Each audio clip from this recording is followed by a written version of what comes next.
council members, chair, board members, and the applicants are here to present. We're here to answer questions. Thank you. Is everybody familiar with the Garden Apartment District? Maybe I should go in a little bit more about that. Adaptive reuse is really what we're all kind of talking about here these days. It seems like now more than ever you're hearing that phrase thrown out.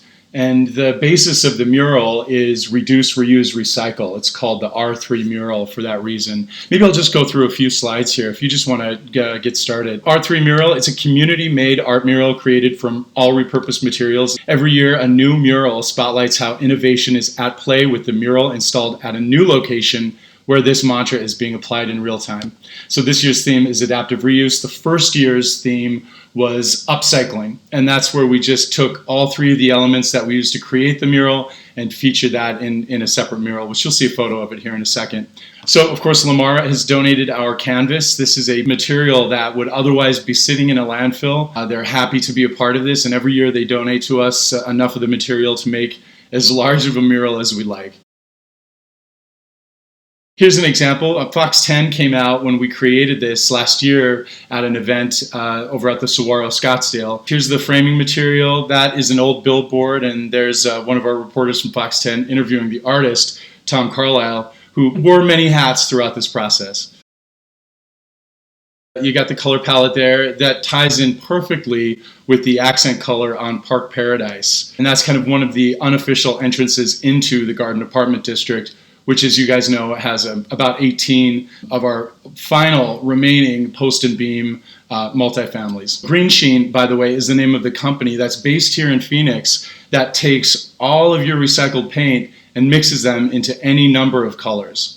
This year's mural is inspired by 1950s Cubist art popularized by Pablo Picasso. The palette consists of 5 colors familiar to the natural Sonoran Desert as well. There are also some of the original building colors matched from 60s era postcards and photos. And as you probably know, a handful of the buildings here have recently started returning to those colors.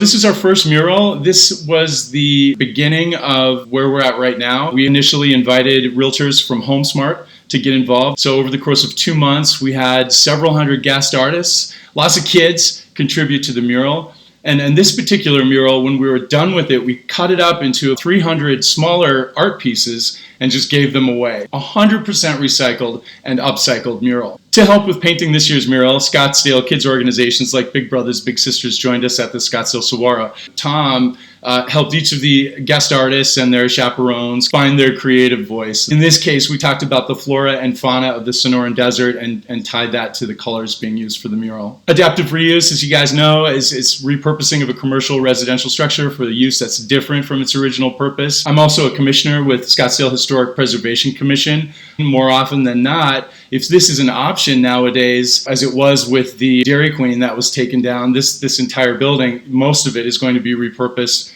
for a restaurant. So this is a direction that we're going in. I think it's just great. Nearly all of the 18 multifamily garden apartments that make up Scottsdale's Garden Apartment District were originally built as motor inns. Today they're condos, vacation rentals, apartment rentals, sober living, home businesses. We have a yoga studio and even a restaurant. That really concludes my portion of the presentation. I really appreciate your time and attention. Thank you. Thank you, Mr. Brousseau.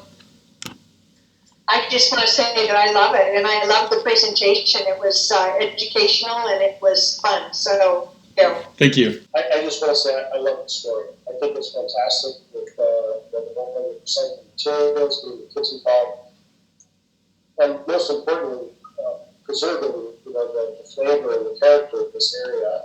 I don't know if everybody's driven through this particular part of Scottsdale, but sometimes I'll just take a shortcut through there on my way home and just take a look at all these great mid-century buildings that the owners have done such a great job of preserving. And I think that this art element that is being proposed today is great.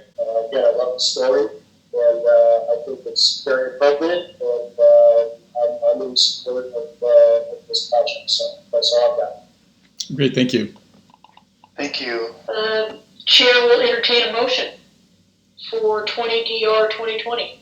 I would like to make a motion for approval. Second it. Councilmember Cordy? Yes. Vice Chair Scarborough? Yes. Commissioner Serena? Yes. Board Member Craig? Yes. Board Member Kashkari? Yes. Board Member Young? Yes. Board Member Joyner? Yes. Thank you. Congratulations. congratulations. I think that's it's a really cool thing, and certainly fits into that whole garden apartment condominium area of Scottsdale, and a great addition to that neighborhood. So thank you, Mr. Brousseau.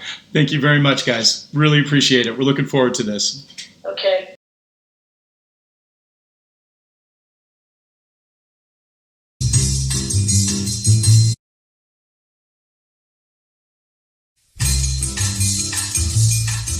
Beginning in the late 1950s, housing starts soared after Motorola announced they would open a major facility in Scottsdale. A number of new multifamily developments were constructed in response to the intense demand for housing. The town's reputation as an artist colony and a tourist destination also continued to grow. The overwhelming majority of post-war complexes in Scottsdale were garden apartments. Designed with buildings arranged around courtyards, came outdoor living spaces typically with lush landscaping, pools, and other recreational amenities such as barbecues, shuffleboards, and putting greens. A dramatic entry was incorporated into the design of many of Scottsdale's upscale garden apartments as part of an ongoing marketing campaign for renters. This was often achieved by using theme art, modern metal signage with the complex name, fountains, and decorative entry overhangs. The projects in the Valley Ho survey area incorporated many of these physical characteristics in their design. Marketed specifically to the seasonal winter tourist, the complexes in the district were located directly south of the Hotel Valley Ho, which opened in 1956. Early resort ads welcomed winter visitors to their dining room and cocktail lounge.